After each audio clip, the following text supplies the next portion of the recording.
Welcome to British Steam 2000, a review of the vast breadth of many of Britain's preserved lines. Steam instills a passion in the thousands of volunteers and staff who run and operate these railways, and the tens of thousands of visitors who travel on them every year. This is their story.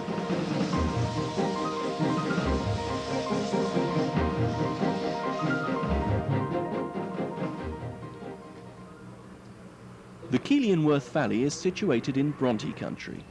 Steaming starts early in the morning in the hills of West Yorkshire.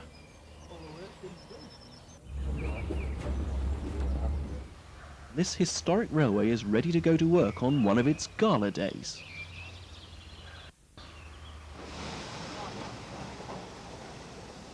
The Killingworth Valley Light Railway was built in 1867, essentially to bring coal and raw goods into the mills of the area.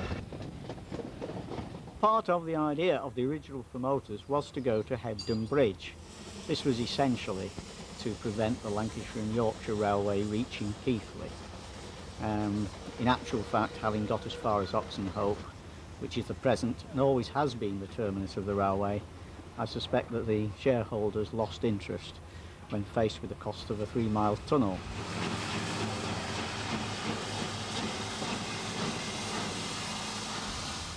The other interesting thing about the railway is that we have 6 stations in roughly 5 miles. And so there's roughly 3/4 of a mile between the stations. The reason for this is partly because there were mills and little villages in these locations, but also each of the stations is roughly half a day's delivery by a horse and cart. And in a hilly district like this, a horse and cart didn't get very far in half a day.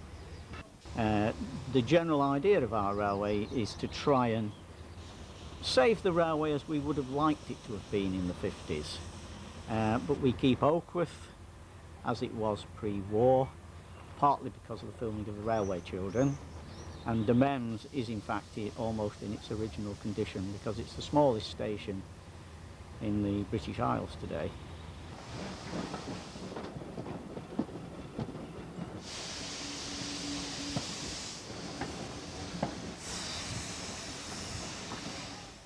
But Keighley itself is the main station with frequent connections with the national rail network.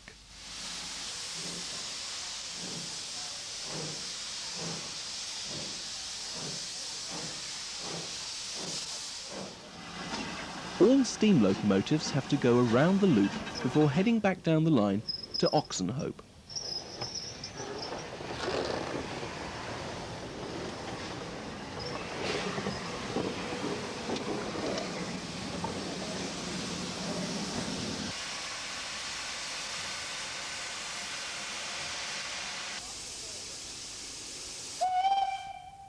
A proud visitor to the gala was the newly rebuilt furnace locomotive number 20.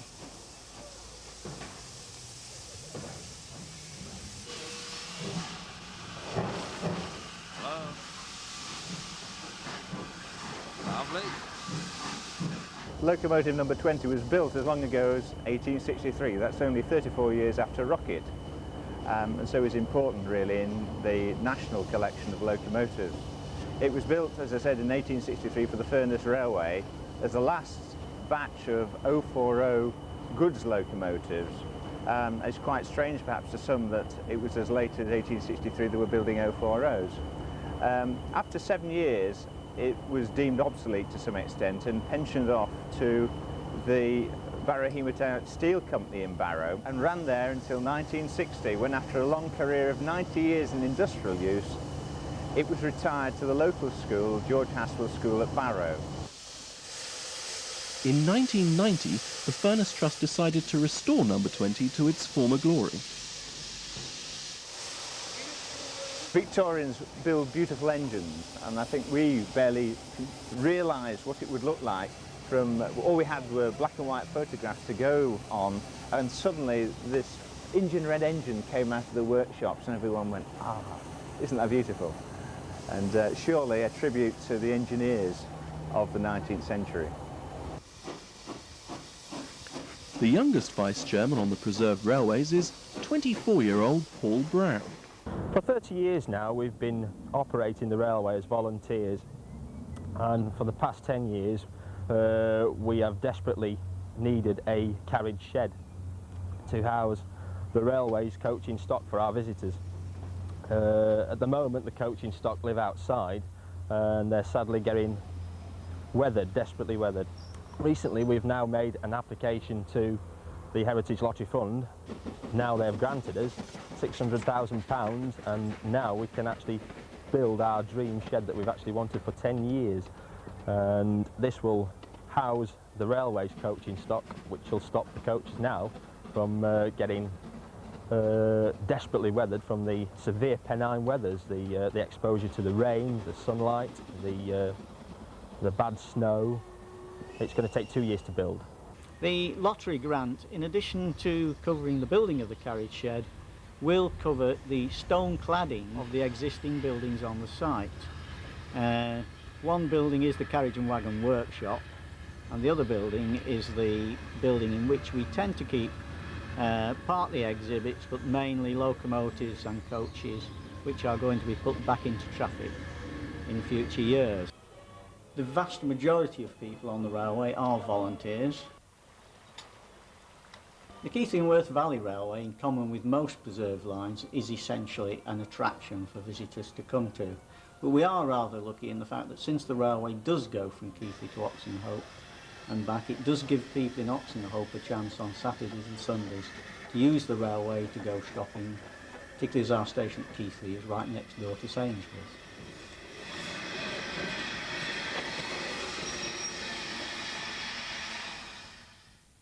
John Lees of Shropshire had an unusual sale.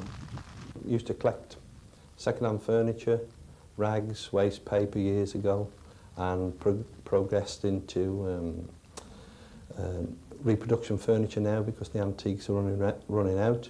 And I wanted a new theme for this new business set up here 16 years ago, import-export. Hence I wanted a theme to be put so people would know where they're coming, something more unusual. So I went out and laid half a mile of track with 7 points on and went around the country daily and bought 56 full-size locomotives, 7 being steam, 1 electric and the rest diesel. I've always been interested in trains since I was about 5 years of age, because down the back of the house that I lived in when I was younger, GK and Sankey's had 2 little diesel shunters that I used to watch daily all through my life. One of the nicest ones I bought was off Sir Alfred McAlpine, which was Glenfield, a steam crane on a steam train, a lovely Evelyn and Porter, which when it's redone up will be beautiful. I bought 2 austerities, one which is from the Worth Valley, that's a nice one in its colours. And also we got an ugly on site that's all dismantled, so that'll be pretty easy to put back together for somebody who's got the time and the money. Got a steam Sentinel, some of them really unusual shapes. Got a Peckett, which I bought in Birmingham, nice little green one. That's caused quite a lot of fuss. Had great fun doing this job. Coming to sell them now, time's up, they've done the job, and it's about time that somebody took them and restored them before they get into any worse condition. A mystery buyer bought the lot in May. Great Western Society started back in the 60s with 4 schoolboys who had the idea of preserving a steam engine. They used to watch them running at Southall and realised end of steam was coming, and their favourite engine was not going to be part of the national collection, and they successfully raised enough money to buy 1 locomotive and a carriage. After setting up the organisation, moved into here at Didcot in 1967, where we are now, with the aim of restoring and preserving the history of the Great Western Railway for future generations. The shed here was the original engine shed using to service steam engines from London, the West Country. So what we took over was an original engine shed. We put in a 60-foot turntable instead of the one that was here, Once we had the opportunity of having both Flying Scotsman and Blue Peter here, we really felt that we ought to have the two of them together. There are many enthusiasts that have either seen one or the other, would like to see one or the other, but to have the two together was really quite magical. So to have a special specifics day was a real opportunity to see these two big engines running on the same day, on the same line, with the opportunity of passenger rides behind them, the Royal Mail train doing the exchanges, and for everybody really to enjoy the size and the enormity of both these locomotives. Yeah. 5.8, 5.9. Should we get a Blue Peter dance for that?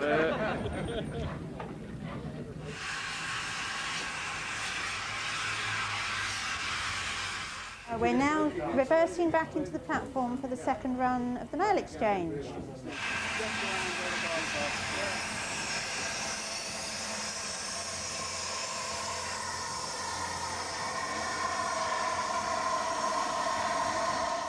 This is the apparatus that the lever goes down and puts the net out for the bags from the ground apparatus to come into the net when we do a demonstration run. The bags that go into the net on the ground will hang on this post, and the bag will hang on there. This will be pushed down, and the weight of the bag will pull the arm down into the socket, and then it is ready for dispatch into the net on the ground. Meanwhile, other members of the team load the hooks further down the line in readiness for the pickup.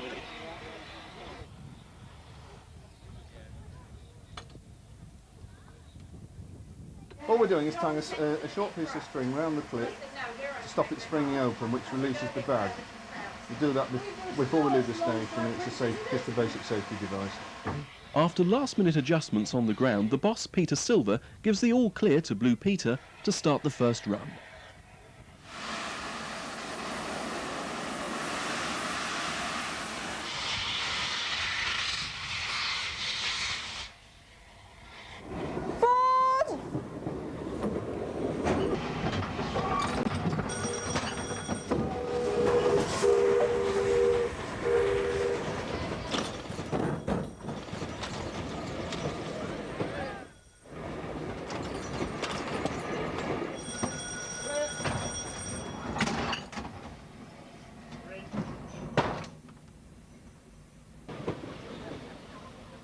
This coach was built in 1940.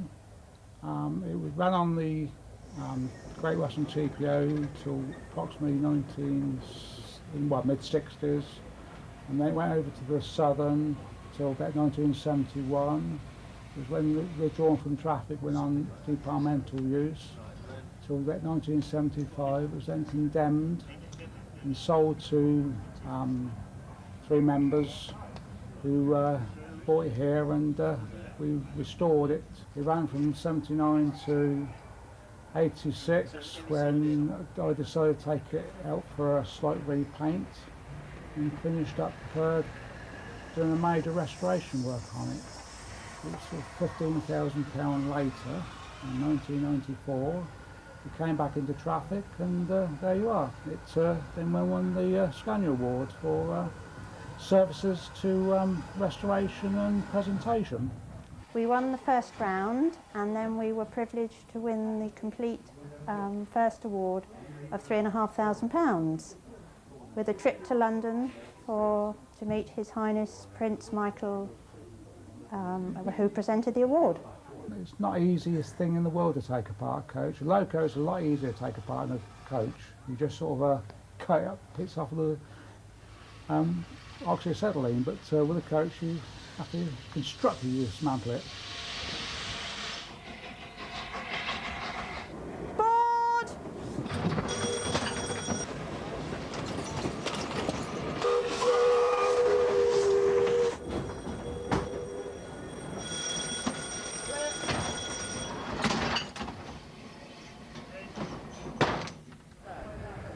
We first of all wanted Flying Scotsman here because she's a very popular locomotive.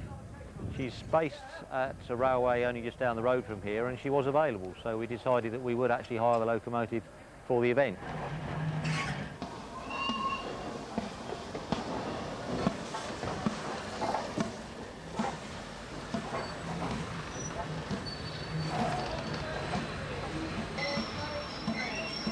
A good commercial decision, basically. Blue peat are very similar, and I say we have actually had Blue peat program here in the past, so it's again a commercial decision.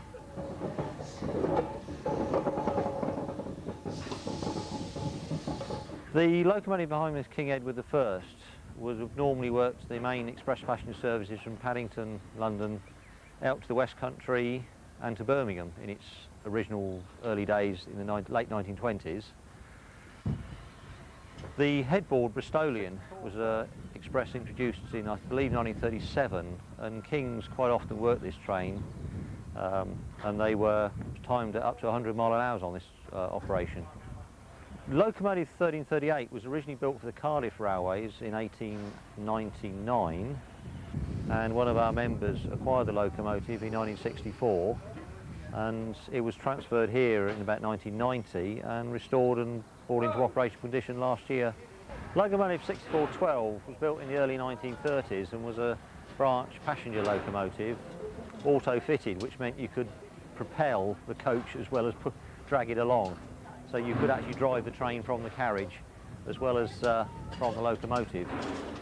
It was preserved in the late 1960s, has worked on several railways, normally based on the West Somerset Railway, down in, works between Minehead and Bishop's Lydeard.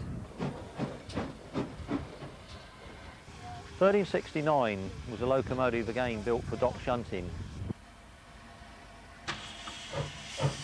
1369 again spent most of her life down in Weymouth or sometimes at the Swindon Works as the work shunter. In her later life, in the late 19s or mid-1960s, she spent time at the Wentford branch down in Cornwall, where she replaced some early engines from the Southern Railway of 1874 build.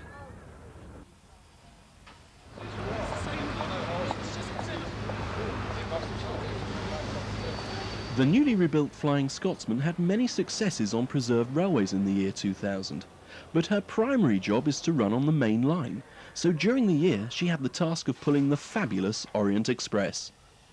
I'm Bob Barnes, I'm General Manager UK for VSOE Limited. The initials VSOE stand for Venice Simplon Orient Express. In the 19th century there were a lot of Orient Express trains that went through lots of routes. When they opened the Simplon Tunnel, then the fastest way to Eastern Europe was through the Simplon Tunnel. Venice was one of the major destinations for the train, and it was a famous train of the 1920s and 30s, and we've recreated the name with the name Venice Simplon Orient Express. The train you see here, the British Pullman, is a collection of antique carriages, really. The oldest one dates from 1924, Ibis. This is Xena, 1928 Queen of Scots car.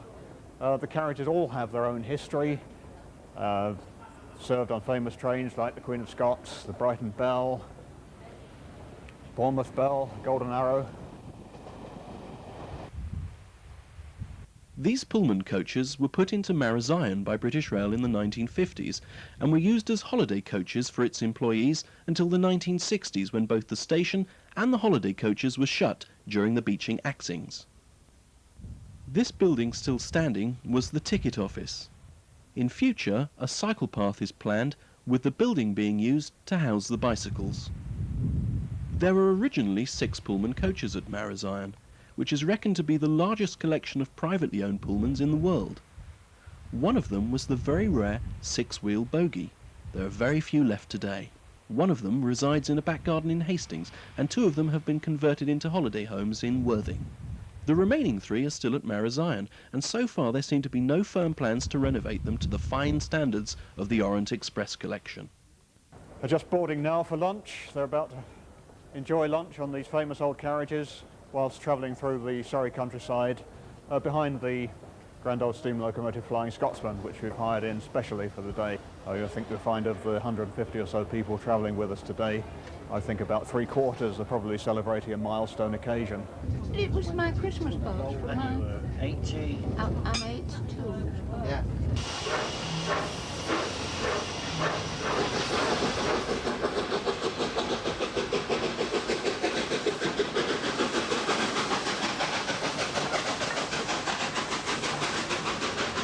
While the customers dine in absolute luxury, Scotsman heads out into the Surrey countryside.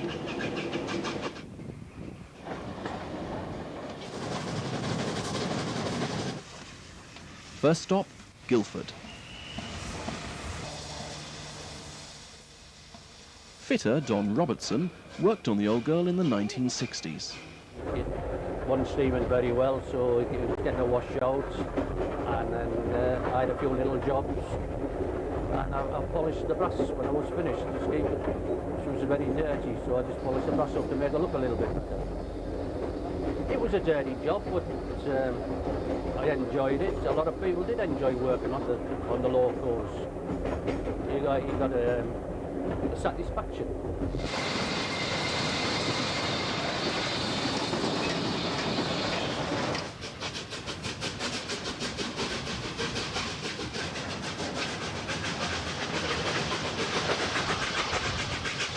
In 1950, the Eastern region had organised the train from London to York, commemorating the first direct train. In 1952, I organised a train commemorating the opening of the direct line from London to York. That was the link between Peterborough and Retford through Grantham and Newark, which was known as the Towns Line. And I got the idea that with the celebrations of Retford that we should have a model railway. And from that, they asked me to become their president, and I am still their president to this day. And it's now a most extraordinary layout. I mean, the permanent layout in Gainsborough is one of the biggest in Europe, probably the biggest in Britain, I think. It's gauge O, which is quite a large gauge for this day and age. They've got something 110 locomotives, all purpose-built, all handmade. And our society has been in existence since 1946. And so you can see that we have been operating as a model railway society for 56 years. Our layout is the East Coast Main Line from King's Cross to Leeds Central in the time of the late 40s, the 50s and the early 60s. The locomotives are mainly made out of sheets of nickel silver with an electric motor inside them, and the passenger coaches, the goods wagons, are made from layers of thin card glued together and then bonded with shellac to make them weatherproof, waterproof. Although we are an indoor model railway layout, it does absorb damp into cardboard. And we find when making them that it is sometimes as difficult to make a locomotive dirty and rusty as it is to produce one in a pristine colour as though it had just come out of the paint shop. Our layout takes 15 people to run it, and the signalmen are also the drivers of the trains as they pass through their sections. We open our layout to the public most bank holidays each year. We're always pleased to see people come in and look at us.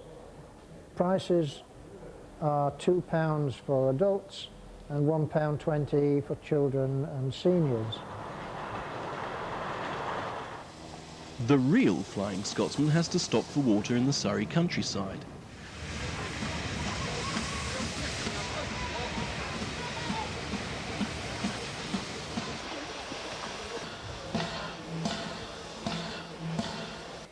Because the water towers have long since gone, the crew has to resort to using a local mains hydrant.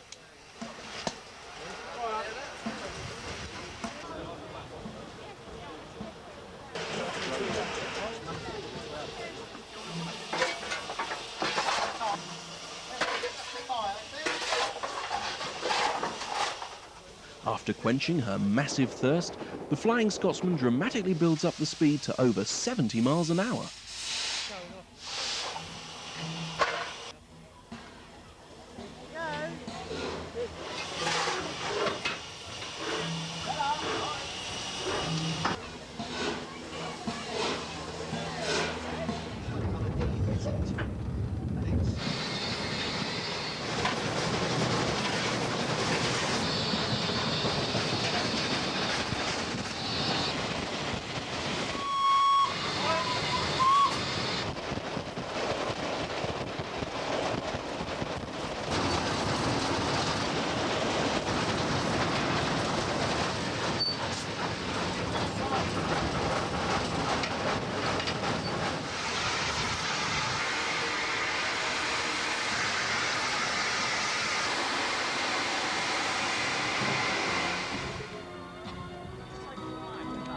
Next stop is the Doncaster Festival of Steam and Speed,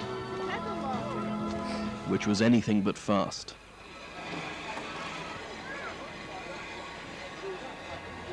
The event allowed the public to wander around Green Arrow, Scotsman, or take a short trip up and down the track.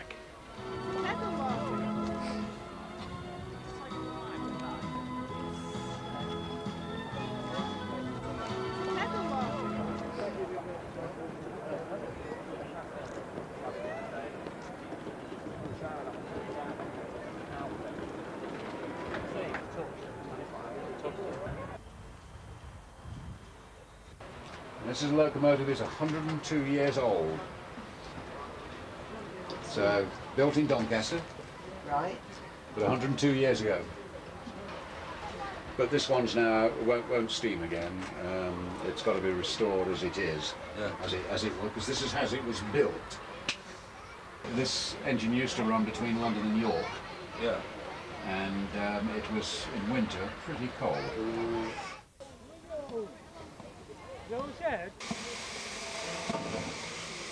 As usual, Chief Engineer Roland Kennington is on Scotsman's footplate.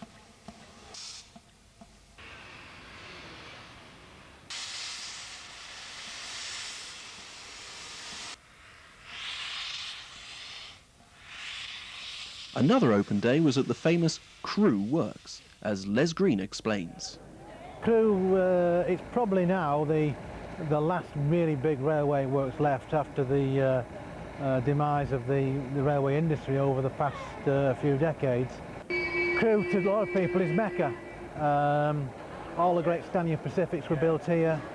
The Standards were built here, the Britannia. Today's event, we've tried to make that very much a family day, to get families to come in to see what preserved railways and the railway industry is all about. But the railway enthusiast, Crewe is Mecca, and he wants to come and see where all these great engines were built.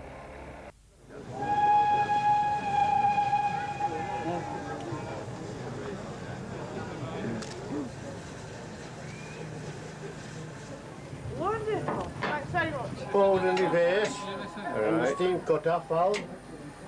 That's the vacuum steam brake. Steam brake for the loco, vacuum to hit the coaches. Sanders, forward and reverse. Blower for the fire. Oh, right. We must have that on, because if you don't, you'll get a blowback. Injectors to put water from the tender into the boiler.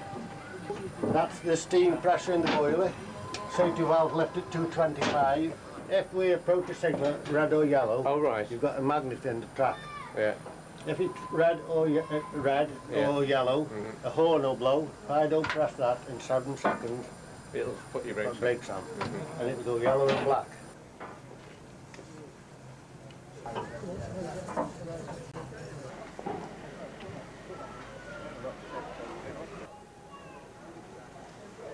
My name's Chris Powell. I'm Vice Chairman of the Princess Royal Class Locomotive Trust. The Princess Royal Class Locomotive Trust owns 4 locomotives, including the locomotive that you see behind, which is 80098. Now 80098, way back in 1980, was bought as spare parts for another engine of ours, number 80080, which has been running for about 15 years. So this engine behind you was actually basically a rust bucket for spare parts for our other locomotive. But in 1990 we decided to restore her in her own right, and £100,000 later you see this magnificent engine here in front of you.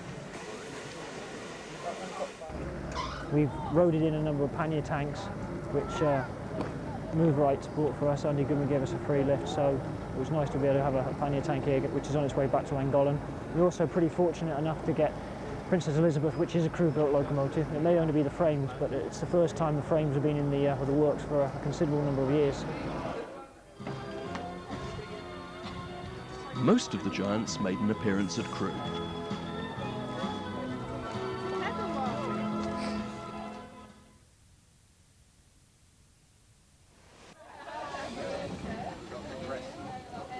The North Yorkshire Moors Railway had a very special visitor in May 2000.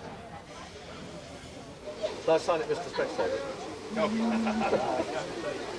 There we are, look. Thank you very much. Thank you. Very sweet of you. Thank you.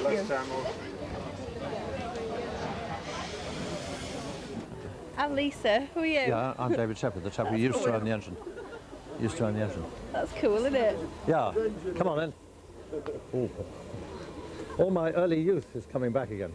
That's mine. There's no hurry.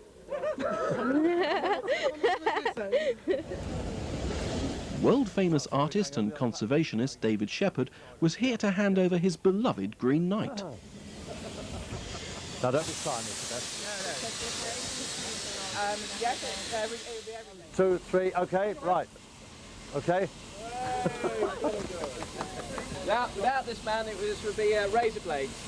But it is an emotional day because I hark back to 1967 when I paid just £2,500 for this. It was brand new and that was her scrap value. And if I hadn't bought it, she'd have gone the way of so many other engines up there or wherever they go. And due to the ever-rising cost of keeping these things, I gave it to my wife. Actually, about 20 years ago, I gave the Green Knight to my wife, who said, "Thank you so much, darling, but I don't like toys that size." So she gave the Green Knight to the East Somerset Railway. That's the railway I set up many years ago. And now the East Somerset Railway need the money, so they've sold her to Pete Best here. It's really the end of a 2-year experience for me because I got involved in the engine from the East Somerset Railway. It was languishing shed at Loughborough, looking rather sorry for itself, and I was mad enough, had 2 engines already, but this is number 3. He's madder than I am. And 2 years later, and a lot of hard work by the men at North Yorkshire Moors Railway, they've done a fantastic job, and it's very rare you see an engine which is effectively straight out of the works. I wish it would look like this the next 10 years. It probably won't because it'll be a working engine. Oh. But I think it's wonderful to have David here who made it survive, and without him it wouldn't be here today. The railway has granted it being here for 10 years, but it is also certified to run on the main line. Well, I hope you'll be on the 1150 because not only does it look nice, it sounds nice as well, and it's going very well. As to the future of guys like us and Pete Best and people who really weren't meant to buy bloody great steam engines like this, I mean, certainly in my case, I was a little boy not knowing what I was doing. It's a totally different world now, and the future, I think, is getting bleaker and bleaker. It really is. Unless we face up to the fact that these things are horrendously expensive to keep running. And I fear for the future, I really do. But we've got to go on trying.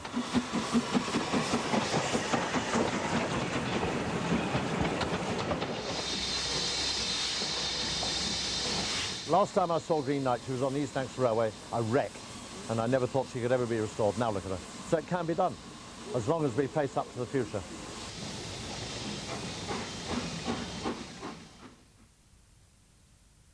The steaming monster called Sir Nigel Gresley, one of whose class, the Mallard, achieved in 1938 a world steam record of 126 miles an hour.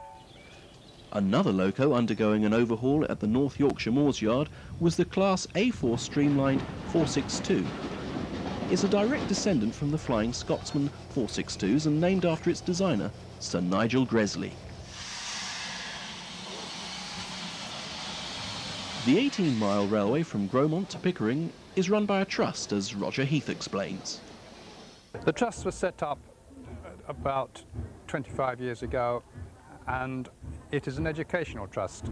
Its purpose is to educate the public, and in order to do that, it was empowered to run trains. With the charity laws changing about 10 years ago, a PLC was set up as a trading arm. It is our subsidiary, but we allow it to run the railway on our behalf. The railway was awarded a grant from the Heritage Lottery Fund to renovate Pickering Station. We were able to get lottery money because we're a charity, and the charity applied for the lottery money and not to the PLC. We wanted to not only restore the station, but to develop it, and unfortunately, when we got the grant, we only got the money for the restoration. It has cost us £500,000. we now have a station which is restored as it was in its present buildings. What we didn't get was the extension of new buildings and eventually an overall roof.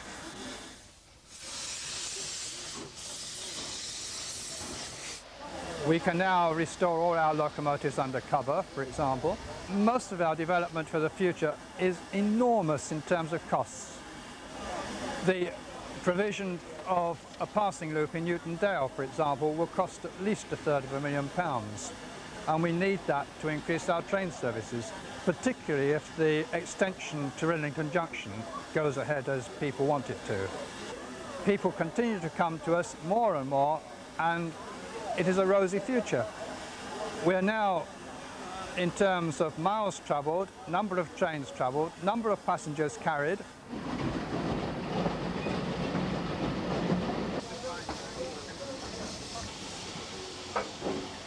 basically our operating income is second to none. There would be ex-BR companies would be delighted to be in our position.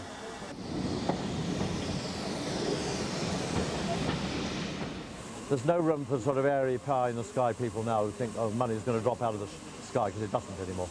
The days of sugar daddies are over.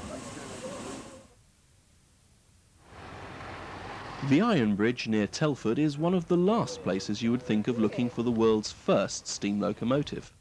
Just down the road at the Victorian village of Blists Hill, there she is, the Trevithick engine.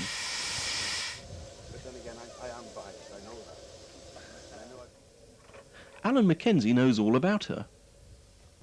Although they've been making boilers for some time out of wrought iron plates that were riveted, Trevithick realised that he needed something a bit stronger than that, and because the Derby company had been making or casting the large cylinders for the huge Bolton and Watt beam engines, sometimes 5 foot across, 1.25 inches thick, and they were known for the quality of the castings, Trevithick was convinced that if he laid one of them on its side, blanked both ends off and put a fire tube in, he would use the actual cylinder as a boiler. That's why it's the shape it is. And it was also a lovely rigid shape to hang all the other engine parts on. In fact, just a few months before 001 was built by the Coalbrookdale company, Trevithick was experimenting with an engine and boiler at Coalbrookdale up to 145 pounds, which was an incredible pressure for that time. I mean, it was basically a bomb that he was making. So this fiery Cornishman obviously knew that high pressure steam or strong steam was the way forward, and of course on hindsight we know that the gentleman was right. He never made any money out of his life, but he contributed so much. I mean, the first high pressure road carriage in Camborne, 1801, the first locomotive in Coalbrookdale, 1802, the famous Penny Darren loco in South Wales, 1804. He constructed the first dredger that worked on the Thames, the first night storage heater, the screw propeller he gave to the Admiralty. They were quite pleased with that and found it quite useful. And then the guy went to South America for 11 years, and he ended up in Cartagena without any money and no way of getting home.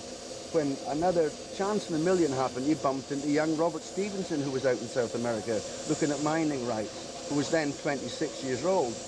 And when they met each other, he said, "Is that you, Bobby?" Because he actually bounced Robert Stevenson on his knee when Robert Stevenson was 4 years old. And it's a shame that the Stevenson's rocket puts this man's wonderful machine into the shadows, because without this gentleman's efforts, it would never have happened. And in my opinion, Trevithick was responsible for kicking off the second half of the Industrial Revolution single-handed.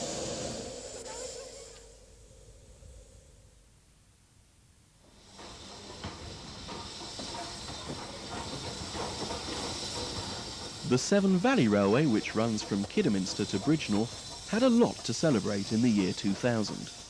Well, the year 2000 has seen the 30th anniversary of the first steam-hauled train for the public run in 1970 on the 23rd of May. We're carrying on in the year 2000 very much the way we finished 1999, which was a record year for us with over 228,000 passengers. One of the reasons we have been very successful, particularly in attracting coach groups and parties, is that we promote the railway as being a trip back in time. We promote everything down the valley rather than just a steam train trip down the valley itself.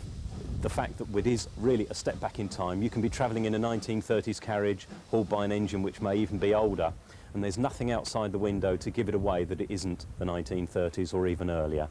We have one of the largest collections of pre-nationalisation rolling stock in use in the country, and we're very proud of that fact. Obviously it takes many years to get them through the overhaul process, but it's working very well. Our stations too are very often used as film sets, in particular at Arley and Highley. Arley most recently probably was used by John Thaw when he starred in the television programme for Carlton Television, Goodnight Mr. Tom. I think the biggest threat to all of the private railways is actually the continuing supply of volunteers, volunteer labour. Largely because those of us who do remember steam on British railways are getting older and older. I'm 45 now and I'm about the youngest who you can find who will remember steam regularly running on British railways. And we're losing people at the top end of the age scale rather faster than we're gaining them at the bottom. Obviously one of the most important things after finding the volunteers to actually assist in the operation of the railway is the maintenance of the rolling stock, the locomotives and coaches, as well as the civil engineering aspects of the railway as well. Coaches, locomotives are very often kept in the open. We have a large fleet of carriages, in excess of 60 coaches is our main operating fleet. We've invested a large amount of money, with a total of £2.3 million with the assistance of the Heritage Lottery Fund, in building a new carriage shed at Kidderminster.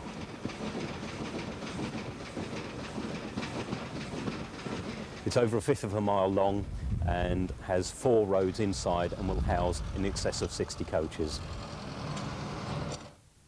Mention of civil engineering brings to mind 2 or 3 of the larger structures and problems we do have on the Severn Valley. Victoria Bridge is probably the best known of the bridges on the railway and is very often used in our publicity photographs where the railway crosses the River Severn.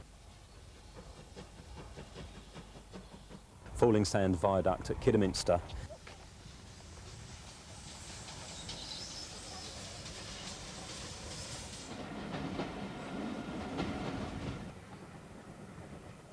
And also the tunnel between Kidderminster and Bewdley and the shorter one near Bridgenorth are all structures that are in regular need of maintenance, and these things have got to be tackled over a period of time.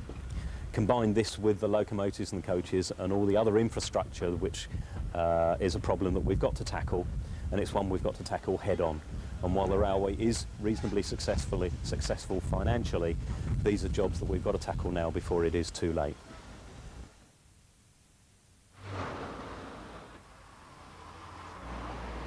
My name is Tim Davis and I'm the Traffic and Commercial Manager on Ffestiniog Railway. I'm standing here on Harbour Station platform. This is the terminus of Ffestiniog Railway, where the slate used to come down from behind Ffestiniog. In the background we have the old Victorian buildings, and behind me here is the goods shed. There used to be tracks coming in and the Welsh Highland Railway coming in from the side there. The railway was built in the 1830s, originally as a horse-drawn tramway. Steam power was introduced in the 1860s, and we have Prince still operating on the line, and therefore is the oldest working steam locomotive in the world as far as we know. Its sister princesses in our museum. We have another, Palmerston, which is a coal-fired, and is therefore the oldest coal-fired working steam locomotive in the world as far as we know. But then, as we moved into the first part of the 20th century, First World War and then the Second World War, the slate declined, and the railway eventually shut to passengers at the beginning of the Second World War, and the last slate train was run in 1947. And finally, when we got to the spring of 1954, we got to the point where it was just a question of somebody having to raise some money to buy some shares to get control. The railway got going in a big way, and the embryo society that had that meeting down in Bristol became the Ffestiniog Railway Society. The trust that I'd set up became a charitable trust, the Ffestiniog Railway Trust, and from 1954 until the end of 1998, beginning of 1999, I appointed the trustees. I did that for 40 years. So I've got a great interest in the Ffestiniog, and I'm still the president of both the old statutory company and of the supporting society.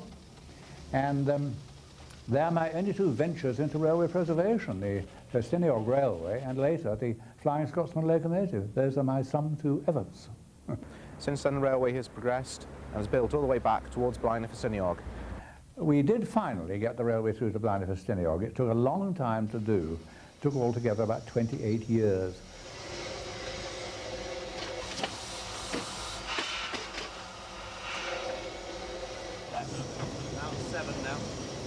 A lot of people reckon that when you're actually working with an oil burner, it's very, very simple. You just sort of like turn it on and twiddle a few knobs and everything works. But it's not, it's totally different. On a coal burner, you've got a reserve heat. You can use that reserve. You can like to fall back on if you like. With an oil burner, you don't. Everything the driver does, he will shout his instructions, say I'm going to go up to full pilot, I'm going to go down to pilot valve. That has an effect on the fire. If he turns down the regulator, so he comes out of main valve into full pilot, if he comes out of that, that has an effect on the fire, which means that well, we don't have enough draft, which means that lots of black smoke comes out. Conversely, if he opens up to main valve, doesn't tell me, or if I don't notice, then I can't turn the oil on enough, which means we lose pressure, and the pressure drop is dramatic. The ups and downs of the pressure will vary within seconds, and if you lose your heat, it takes you twice as long to get it back. You've got to make the heat up again. You put the sand in there to clean out any soot, and it goes and it coats the tube, and it works a fantastic insulator. So the sand, if you sand a little bit and quite often, then that will always make sure that you always have clean tube.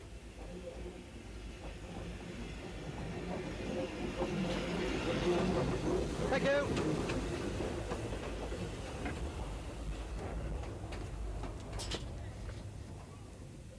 The problem there we had was with a reservoir which flooded part of the upper part of the line. So a spiral, the only railway spiral in the country, had to be built by volunteer labour.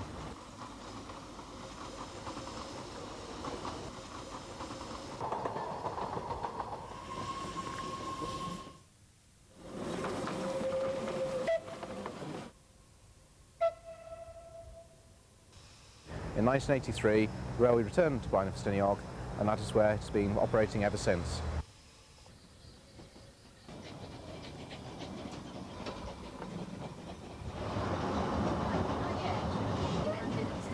The line from Portmaddock to Ffestiniog is 13.5 miles, and there is a refreshment service on most of the trains.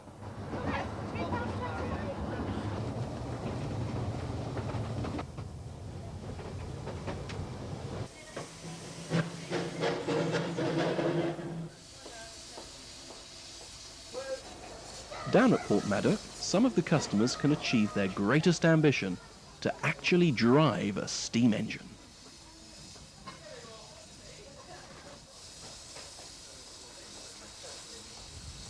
I've been on a footplate before, but never done the driving bit.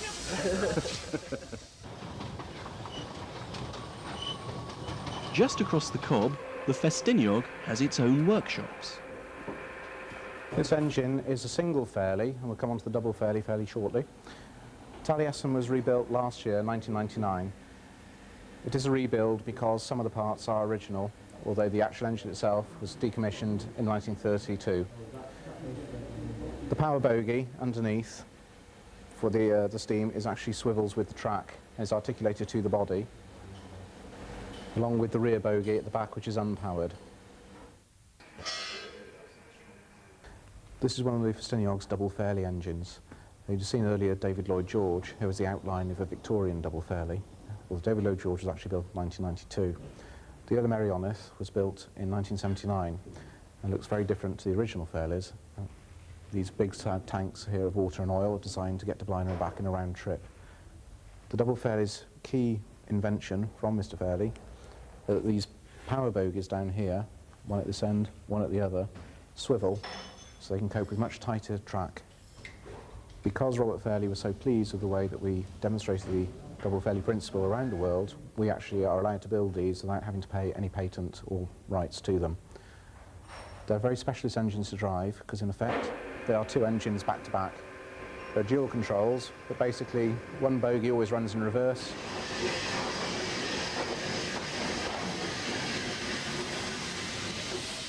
While the other one's running forward.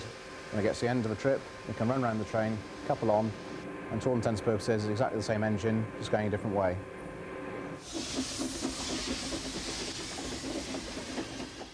everybody said, well, what do we do now? And luckily, somebody got the bright idea of trying to do something about the Welsh Highland Railway. And the Welsh Highland people, were thinking of trying to do something themselves. And anyway, by various means, we managed to get a foot in the door. But it was decided finally, as a millennium project, that the entire line from Carnarvon to Ffestiniog should be restored. In other words, the whole bit from just outside Carnarvon down to Ffestiniog itself, with a view to connecting right through with the Ffestiniog Railway. And so that is all going on now, and there's a source of enormous interest to me. This is Wynebower Station, which is now currently the terminus of the Welsh Highland Railway from Carnarvon, Dinas, Wynebower.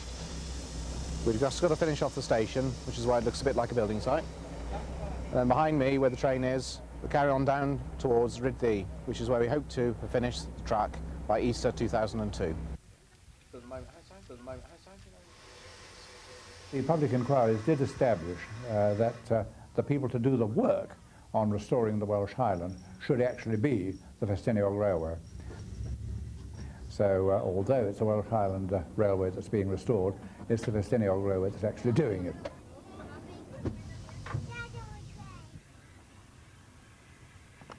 The Bear Garret was actually the last Bear Garret built in Manchester, and so will retain its black livery on the railway as a sign of respect. It's a development of the K1, some would say not quite as refined, much, much bigger and much more powerful.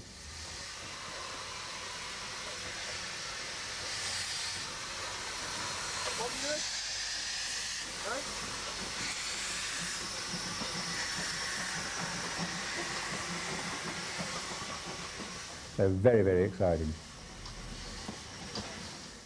In the south of England at Dunster on the West Somerset Railway, tickets are still printed the old-fashioned way by ex-schoolmaster Colin Dowrick. We buy tickets from Holland in packets of 1,000, and they are printed 3 times generally, sometimes only twice, in this press here. I can turn the machine on, they go down there and come up here. This machine was built specifically for printing railway tickets, nothing else, and it does them at 12,000 an hour, which is really very quick.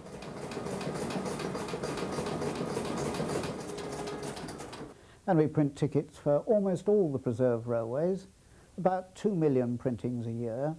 But I've got another man who helps me, and it takes us 2 days a week in the summer and 3 days a week in the winter, just to keep pace with everything that needs to be printed for all the preserved railways in England.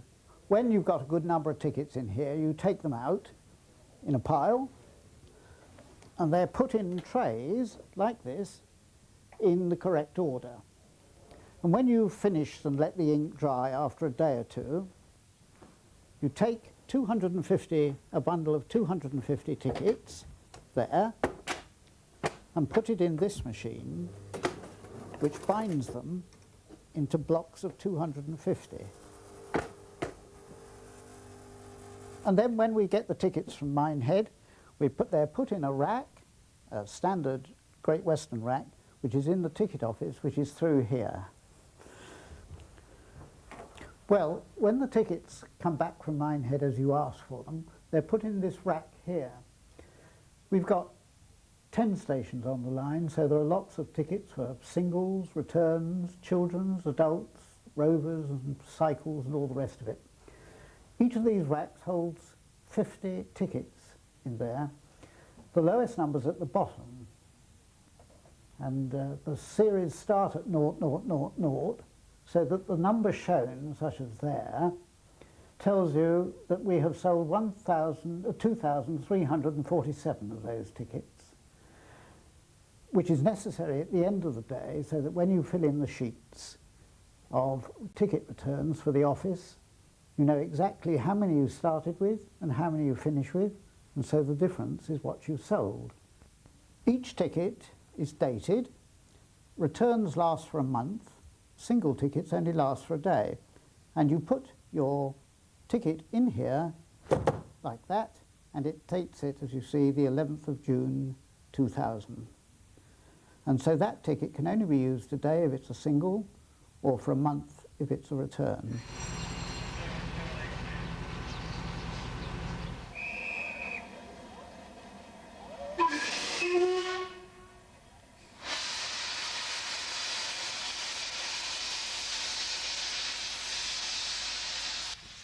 The southern terminus for the West Somerset is at Bishop's Lydeard, where one of their larger locos, the Black 5, had quite a struggle to get going.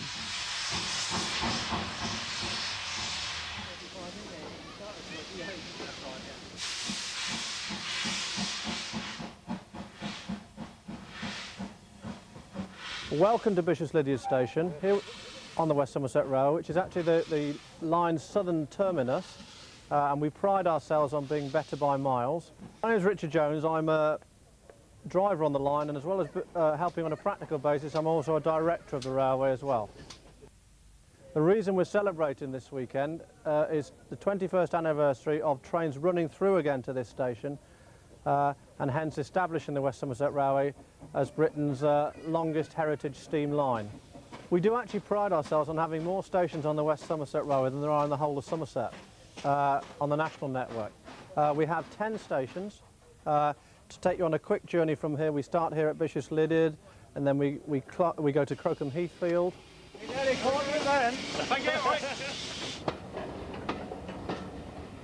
Then Stegumber, then Willerton, which is the halfway place on the line.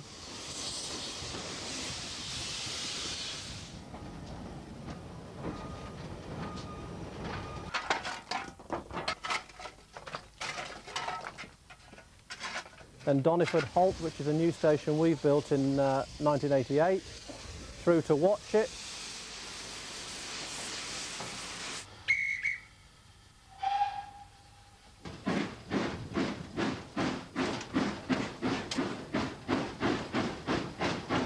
Then Washford, back to the coast again at Blue Anchor.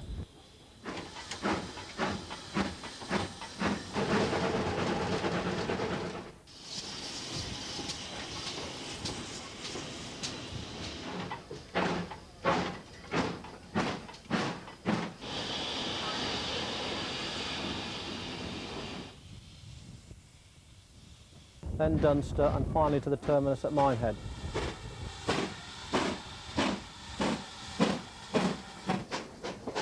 And each of the stations had its own particular character. Everyone is slightly different, and for me is one of the key features of the railway, which is much appreciated by visitors. And on a typical weekend, we could have anything in the region of 400 volunteers operating the trains, restoring the stations, working on rolling stock and so on. Prairie number 4160 that's running today throughout the gala was built at Swindon in September 1948, restored by the locomotive restoration team, the voluntary team that's based on the railway now at Willerton, over a 2.5 year period, now done nearly 50,000 miles.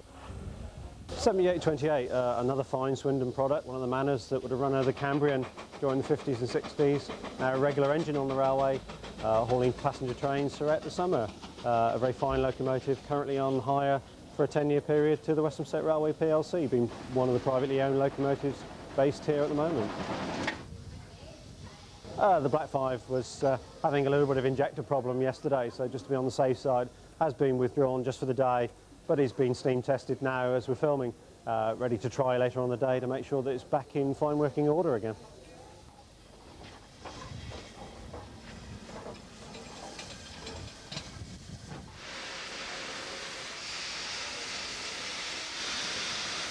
Back at Bishop's Lydeard, Sergeant David Maxwell and his troops were there for a rather unusual reason. We're a Territorial Army railway unit, the only one in the British Army. Our role is to run and operate railways anywhere in the world, and we're down here on the West Somerset Railway for 2 weeks this year, practicing our skills. We've laid some track for the West Somerset Railway in week 1. With work we've accomplished in 3 days, the railway reckon would have taken them 6 months to have done, and in return they're allowing us to operate the service on our 2nd week of the camp, which is next week. In a wartime situation, our role would be to support the regular army, and this has recently been put to test out in Kosovo, where after the crisis, railways have been used to transport goods and passengers from Macedonia to Pristina in Kosovo itself.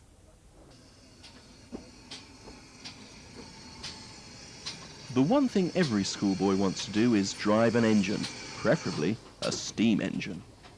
Stuart Nellams is a top instructor, and aided by his fireman Phil Lewis, he showed us how it's done. This is the regulator which actually allows the steam down into the cylinders. It actually has two valves on the end of that handle, just a very simple open and shut handle. Next to it you have what we call the reverser. Acts pretty much like a gearbox on a car. It has a forward direction and a back direction, and in between the notches act a bit like a gear on the car. They reduce how much steam we allow into the cylinders, and we make better use of it. We let the steam expand in the cylinders and make better use of it. You also have what we call a combination brake here. The engine has a steam brake. If I move that handle over there, pulls the brake blocks up on the wheels. That's in the running position. The locomotive runs like that all the time, and we can also take brakes off on coaches and have what we call a vacuum brake, which actually sucks the air out of a pipe to take the brakes off on the coaches. Going across the controls across the top here, you have a thing here we call the blower, which keeps all the smoke and flames out of the cab. Without that, we'd have smoke blowing back all the time, so that creates a little bit of a draft up the chimney, stops any of the fire and the fumes coming out towards us. Okay, so that's quite an important control. These two are both the injectors. Now an injector is, we carry water inside tanks on this engine. It's a pannier tank, so there's water in the sides, and to get water out of those tanks into the boiler we use a thing called an injector, which is a mixture of steam and water. There's a water handle down on each side of the engine and two steam handles, so there's an injector one side and the other. We have two injectors that the fireman can use at any time. The little one over here is for heating the train, steam heat. Acts like a big radiator system, a bit like you have at home. Sends steam down a pipe and it heats the train up depending on how many coaches you've got. On this side, very important on this side from the fireman's point of view, you've seen the fire down there. When the fire actually heats the water, this is the water actually in the boiler, you can see here. It's what we call the gauge glass, and you can actually bob the water, you can probably just about see the water bobbing around in the glass there. It has a protector around it in case that glass should break. That's what that's there for, so you can see the water level. To tell you how much pressure you're actually producing, you have a pressure gauge up on the roof here. The little red line is where the safety valves lift. That's the maximum pressure this boiler can generate, and the needle can work anywhere in between. There's a few things like we have little handles in the floor, things we call dampers, which let air come up through the fire. The fire bar in there, it's actually on a grate. You have to have air come through the fire, a bit like on a household fire, and these things let the air come up from underneath. There is a big pan underneath which catches all the ash with little doors on it, and they're operated by those two there. Coal is kept in a bunker behind us.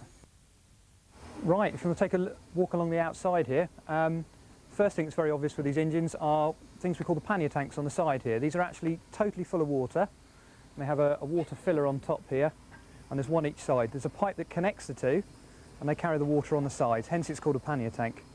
Some of the bits across the top, you can see the whistles back by the cab there. There's two whistles, a high tone one and a low tone one. The big brass bonnet hides the safety valve.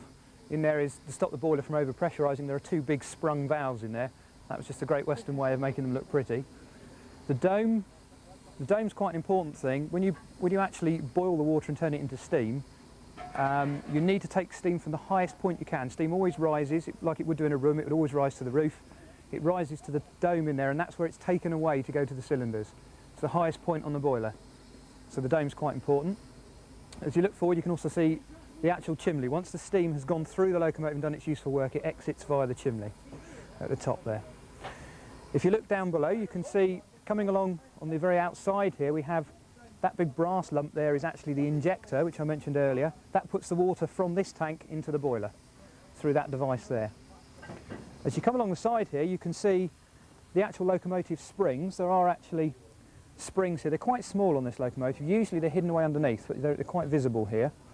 Okay, now these are double-acting engines. The piston is pushed in both directions. All right, it's not like a car. It gets pushed one way. When it gets to the other end, the steam exits the cylinder and then it is actually pushed back again. So this cylinder spends in here, there's a piston that spends all day being pushed up and down inside there. Okay, and the valves are between the frames. The valves admit the steam, they fill it up as it pushes. When it gets to here, it then allows this side to empty as it comes back again.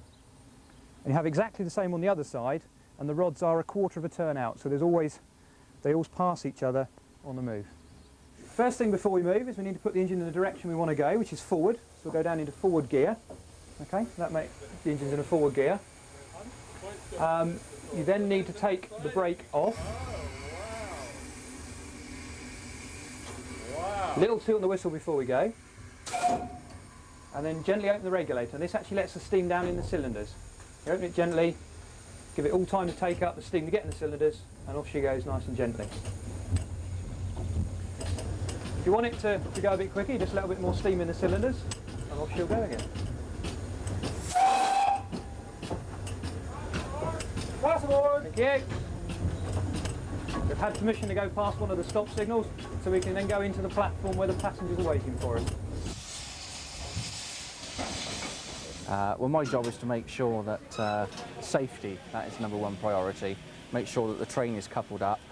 You have to take the information of the number of the engine, the driver and the fireman's name, and also how many tons that they've got on board. So on this you've got 20 tons on this one and 20 tons on the back one. So a total of 42 vehicles.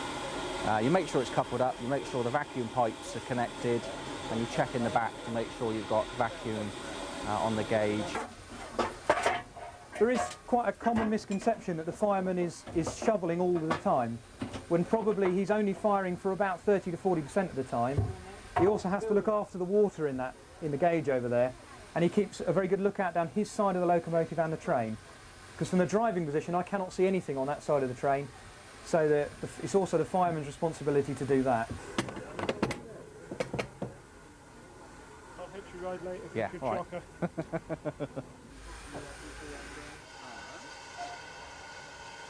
Right, another little toot on the whistle. Make sure the engine... It's a handbrake off, Phil. Yeah. Thank you very much. Make sure the brakes are off. Very gently on the regulator. We now have 2 brake vans behind us, which is only 40 tonnes, which still makes a little bit of difference to us. The brake vans are full of people as well, so we have to be nice and gentle. We don't want to throw the people over. I was always told to drive every train like it's a dining train, is what I was always told.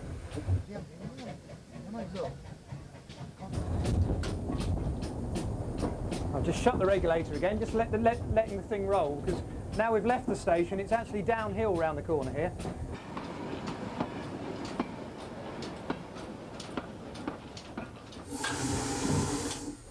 Right, this is as far as we're going. We're now going to go back up to Bishop's Lyddy where we started. So we need to go forwards in the forward gear. I need to take the brake off again. You can see the needle rising at the top here. Thank you very much, Phil. We've been told the guard has given us a green flag, so toot on the whistle again. Nice and gently on the regulator. Remember, we don't want to throw those people over again. They're going to bang a little bit, and off we go. It's all uphill back to the station, so we're going to have to puff all the way up the hill now. Brakes finished coming off.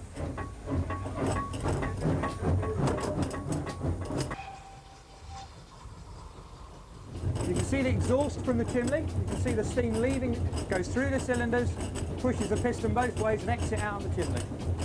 And as we've got going this time, I've actually brought the reverser back a few notches. Again, like changing gear on a car, making better use of the steam. So instead of, we're not wasting any, we're making quite good economic use of the steam.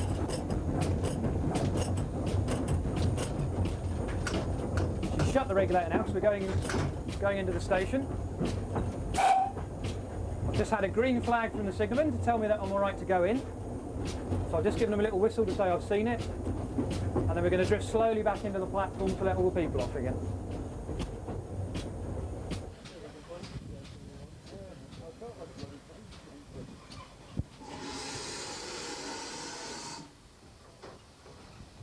The brake is only on very, very slightly, just rubbing the wheel slightly. See the needle move, it takes very, very little brake to bring the engine to a stand nice and slowly. And we'll take it off just as we stop, take the brake right off. Stops nice and smoothly without anybody falling over. We're supposed to be relieved.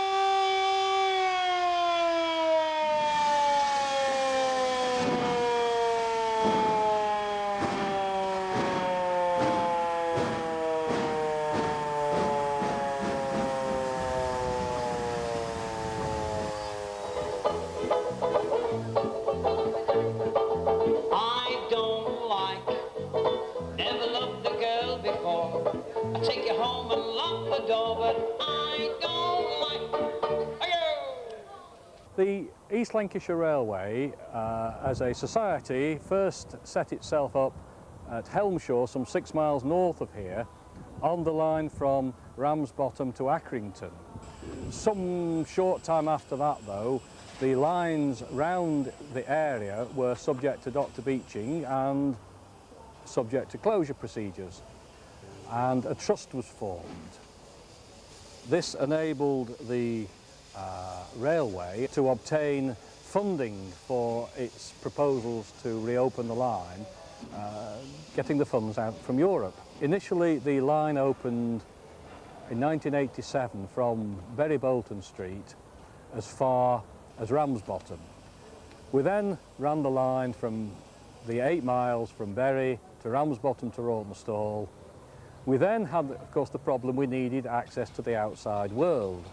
And here we are today. We've not quite opened up to Haywood, but the line is in place, the track's been reinstated, the fencing is in. The war weekend depicted the dark days of 1940, a time of the Blitz and evacuated children arriving at secret locations with their meagre belongings and gas masks.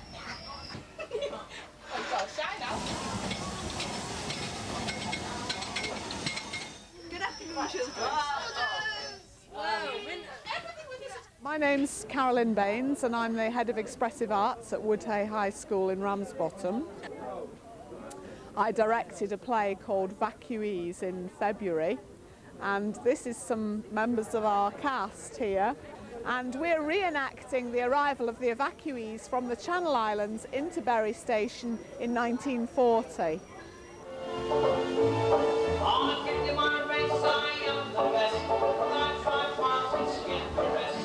The East Lancashire Railway certainly managed to create a wonderful World War II atmosphere at Bury, with memorabilia, posters and George Formby music.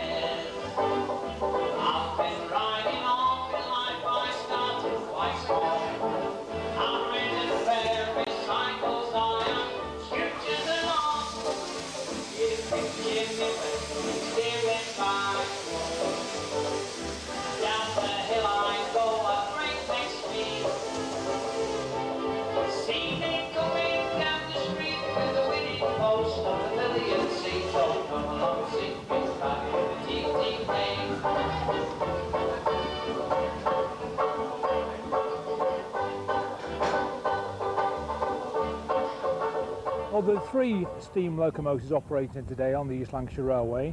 The first one is a Black 5 locomotive designed by Sir William Stanier and actually built by W.G. Armstrong Whitworth in 1937. The second locomotive, which is drawing the goods train, is an Ivet Class 2, number 6441. This locomotive again is privately owned by the Beat family.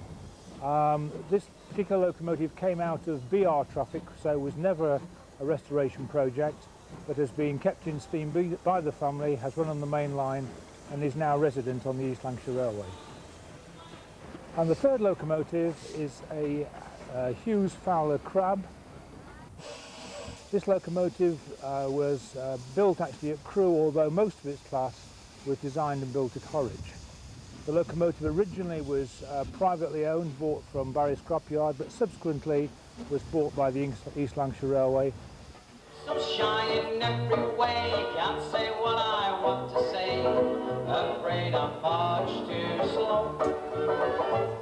Up the line, Ramsbottom became Falaise, occupied by the Germans. The scene you see here today is the Allies are attacking along this railway station. The Germans are defending.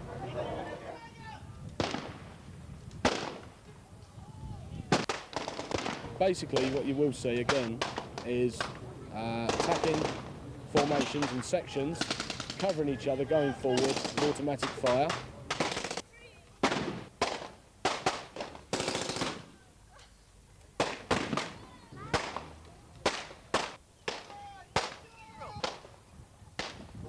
The sort of guys you see here, we're all employed in different various walks of life. This is a hobby. It's fun, can be a little bit expensive, but then having said that, what hobby isn't?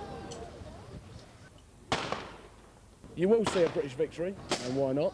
I mean, with somebody like this and these sort of guys and the calibre of this sort of men, who wouldn't? You will find a lot of people, especially veterans, coming along to things like this all the time. They get a buzz from it as much as we do.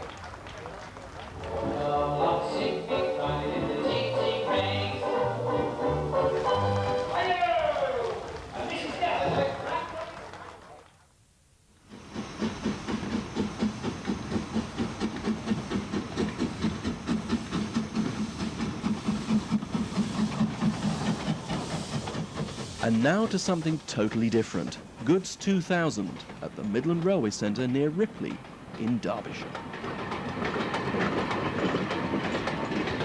The role of the centre is in demonstrating what railways are about and showing people what activities railways did.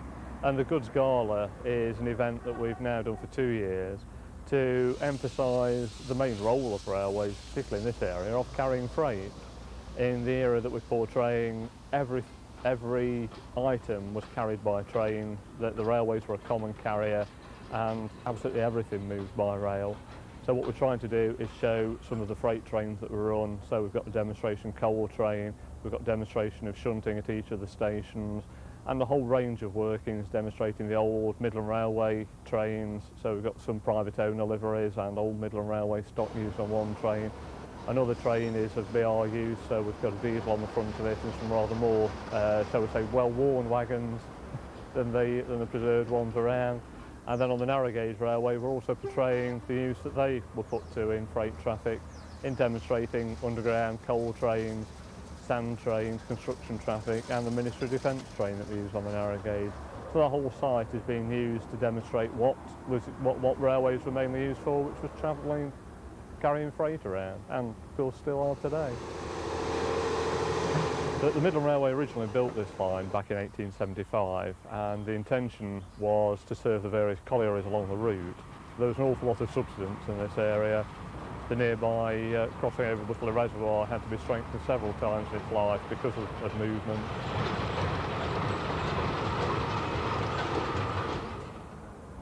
When we first arrived in 1971, the entire line was completely derelict.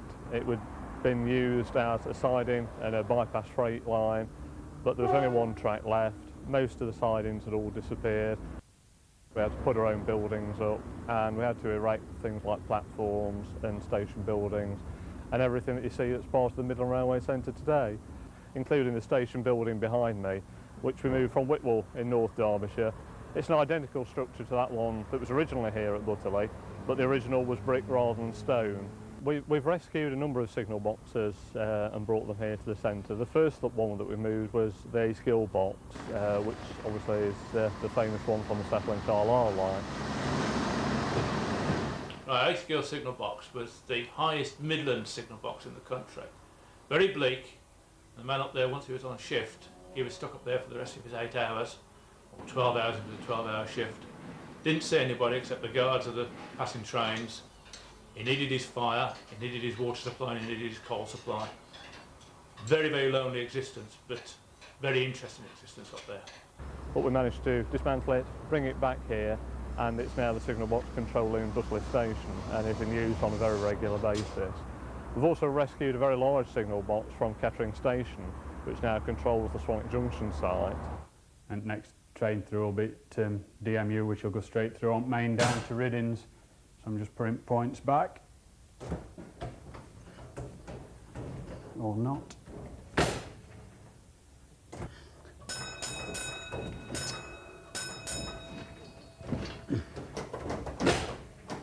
Well, I don't look as though we're going to be working much more. Marbs, as soon as somebody points a camera at you, you can guarantee everything goes pear-shaped. Usually a combination of signal wire that's not quite gone back far enough because it all works on slides. And the slides, there's slots and everything. And all you need is a slot not to line up with a slide and it jams everything up. So, it's hard work though when it does it like that.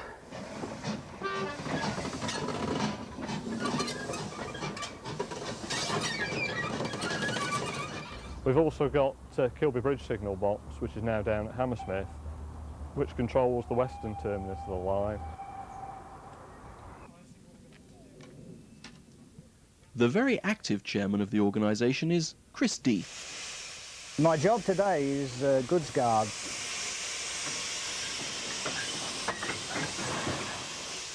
I'm also shunter driver and various other things, so man of many parts, as they say.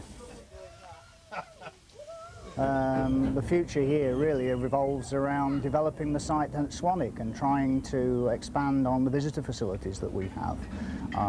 There's various plans for a major running shed to relieve space in the museum building. The diesel depot that we see over here will shortly be completed, and that will relieve some space on the front. And they're working very hard now on the HMRS headquarters as well, which should be open hopefully in its embryonic stage by the end of the year. So we hope for big things, especially next year.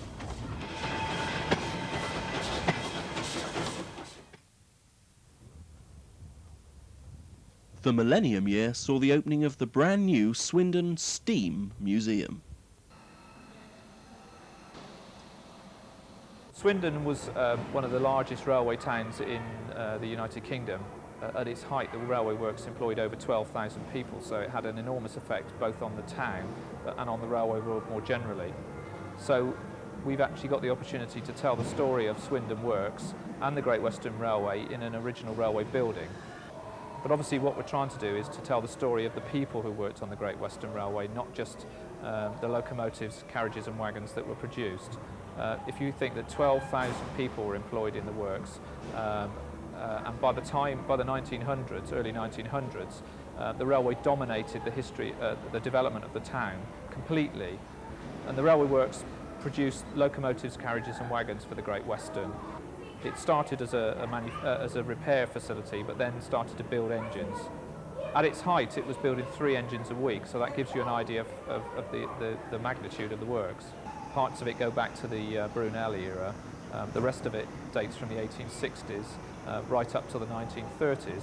So that is obviously important. It's the right ambience for the museum. The star attractions to visitors certainly are the big locomotives, the King George V and the Caerphilly Castle. They're obviously the things that initially hit people, but from what people have been telling us, they also like the reconstructions of the workshops and the station, but also the scale of the building. Although it's big, it's not too big. The new Swindon Steam Museum. Good evening, ladies. Good evening, gentlemen, sir. Welcome to the Bluebell Railway on our Victorian evening. Please go through onto the platform and down along to the best of our arms, and please order your food before you join the train. Very good, sir. Please have a nice evening. Thank you. Good evening, sir. Good evening, madam. Welcome to the Bluebell Railway, Victorian evening. We first started doing Victorian costume specials back in 1960, the first opening day, which was the 7th of August 1960, 40 years ago. We all came in period costume because it goes back to the date of the station, which is 1882. We continued doing it for several years, but as the coaches today you see on the platform became unserviceable and had to be completely restored, and they were out of service for many years, it died out. Now we have them restored and 2 more to do. And so today and this evening, this lovely evening in June, we're having a Victorian special to recreate those old days and take people back into the past of the last century. I like the clothing, the women's clothing, I've always been drawn to that era anyway because I like all the frilliness on the clothes. Anything about steam, really, but as I say... Takes you back to your childhood. Childhood, yeah, that's right. The railway has grown considerably from those 2 engines and 2 coaches which carried 15,000 passengers in the first short season from August to October. We now have something like about 317,000 passenger journeys every year, which equivalates to something like 180,000 visitors, which is second only to probably Arundel Castle in Sussex. Stepney, built in 1875. There are quite a number of the class still around on various private railways, and they were built for the very light traffic, light trains in the South London area. That's why they're named after places in South London like Wapping, Shadwell. This one's Stepney. There are various others. Fenchurch, the other terrier that we have, which is undergoing restoration at the present moment. She has been completely restored. Is now back in traffic after a sojourn. It's very popular with the children. As it's mentioned, the Reverend Audrey books are Stepney the Bluebell engine. And so we do have a Stepney club for children between 3 and 9 years old. As I said, the Ashbury coaches were built in 1898 and 1900. We have 2 in traffic at the present moment, 2 more being restored, and when completed, they are the oldest complete train in the world on the standard gauge.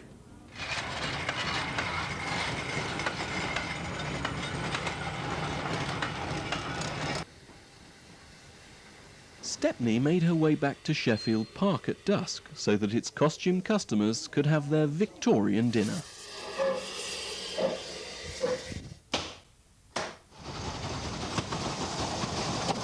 The Bluebell line is 9 miles long and it operates at weekends all the year round and daily from May to September. On one of the few hot summer days, the line did smoulder a bit.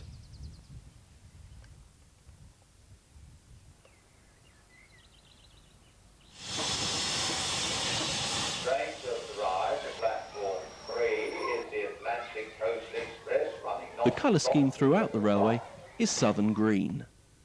When the Bluebell Railway took over and bought it, they just kept the same colour, which is the most accurate you can get now. And the period, 1935-37, came about over a number of years as the railway grew. And the emphoria around the station we get given by members of the public or donated, or either items would be either by. The coffin we got from a undertaker in Weymouth. Various bikes and other signs just get given to us. I think it must be the most widely used railway station and preserved lines. Carlton's remake of the Railway Children was done last year here. I mean, it's been dressed for all sorts of occasions to make it look like a Waterloo, some sort of country horse and everything. So it's very versatile.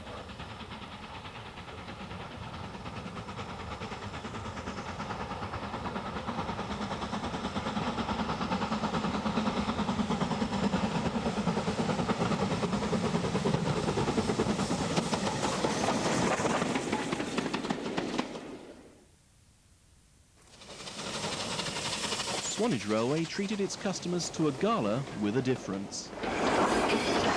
This is our annual steam gala, which we hold at this time every year. And about 3 years ago, we decided that we wanted a bit more. So we got in touch with one of the local preservation clubs, the Bournemouth and Poole Preservation Club, who were keen to promote a vintage rally in association with our gala.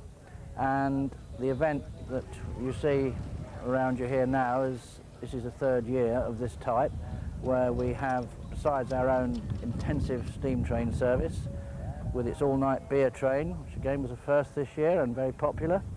We have a nice array of vintage vehicles, all types of transport, from lorries, buses, right through to this lovely London taxi behind me.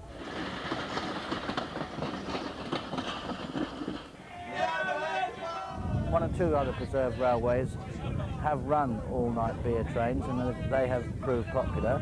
So we thought, well, if they can do it, why not us? So we tried it last night for the first time, and it went without any hiccups at all. and I'm sure there'll be a few improvements we can make. We learned a few things, but it certainly proved very successful for the first time.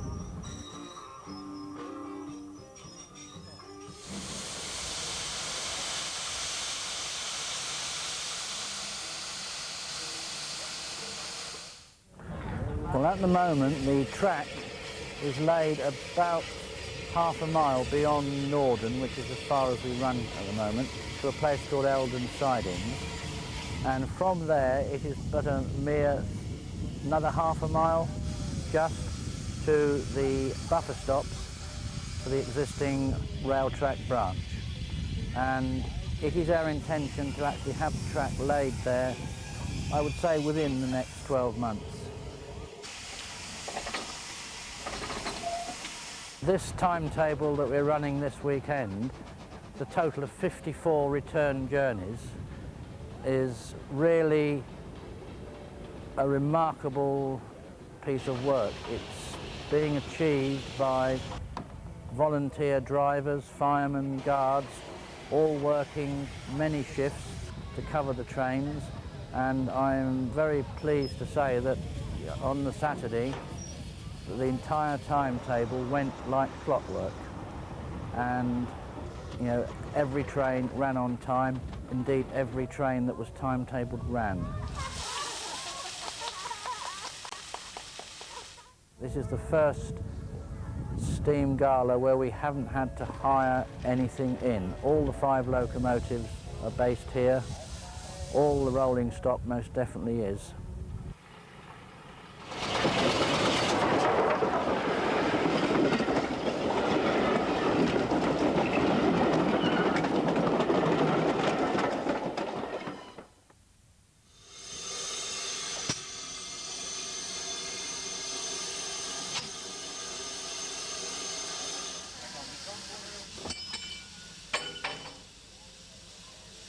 Hold it, don't drop it.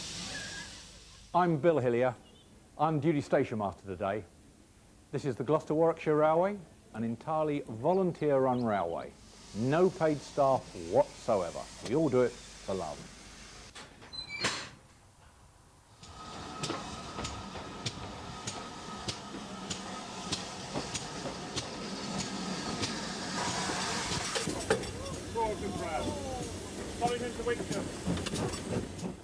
I've been here for some 20 years since we started. We bought the basic track bed from British Rail, and when we came here, the lovely building you see here existed, but the platform had gone, there was no track, nothing. We rebuilt it from scratch, starting in 1981. In 1984, we ran our first train on the 22nd of April, very important day. The platform edgings come from the old Birmingham Snow Hill station. We're fortunate here up at Toddington because we do have the old building and we do have the old signal box. The reason why the line was closed, there was a derailment just here. In 1976, it was a coal train came off the road. Yeah, just about here. 2,500 tons of coal hit the floor, and when they came to pick it up the next day, there was 1,000 tons missing. Everybody from Winchcombe came out to pick it up. At Winchcombe we weren't so fortunate, so there we moved a station, building by numbers, and a signal box. The signal box, in fact, we dismantled from beside the main line at Hall Green near Birmingham, and then moved it brick by brick at Winchcombe. Winchcombe, Covington, driver. Thank you. Engines we hire in, that way we get variety. Some engines are here on a long-term loan, like Ravingham Hall you've seen here today, and the little 1450. Other engines are on short-term hire. Still more have been here for as long as I have, like P&O, which I'm sure you'll see. Right, well, this is Merchant Navy Pacific, ex-Southern Railway, built in 1941. Used to work the main line from Waterloo to Exeter and Bournemouth. We purchased it from the scrapyard in 1984, and we've been restoring it for 17 years ever since. Hopefully now she's about 2 or 3 years away from full steaming. We've spent over £100,000 on it so far, and we reckon it's going to cost us another £20,000 to get it back to full working order. We hope it'll be restored in time for our opening to Cheltenham, which should be in about 2 years' time. So far we run from Toddington through the Winchcombe, through the tunnel and into Gotherington, some 6.5 miles.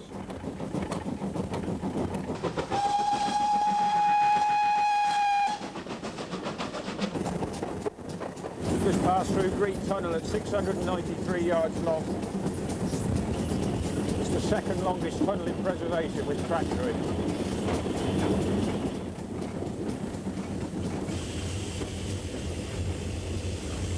We own the track bed, the Gloucestershire Warwickshire Railway own the track bed.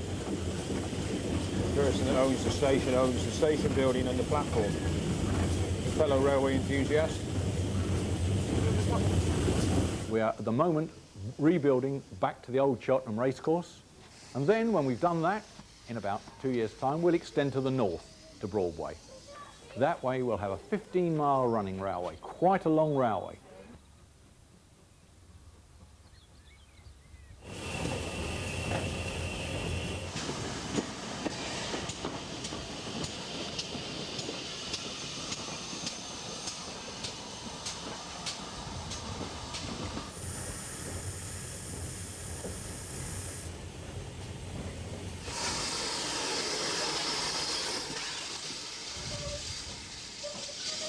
Yeah, the little 1400 class engine 1450 is owned by two gentlemen called Mike Little and Barry Cordell.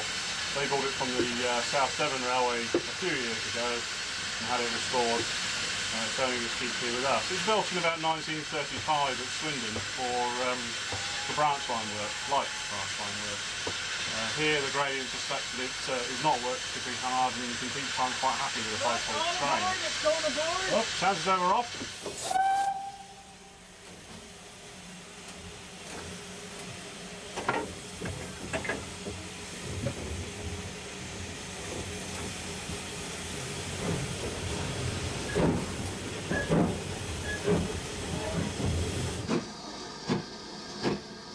Because when you build it, you've got to maintain it. You end up with a range of interesting problems, like dealing with the farmers who claim that every rabbit there is round here comes from our boundaries, which we know it doesn't. However, these are the practical problems of living with your neighbours. We have 30 miles of fencing to look after, a long, narrow garden by anybody's standard. We see the future as pretty good. One must always be a little cautious. We'll be around here for a long time. When I'm dead and gone, that's for sure. And we hope everybody will come and enjoy themselves on our railway.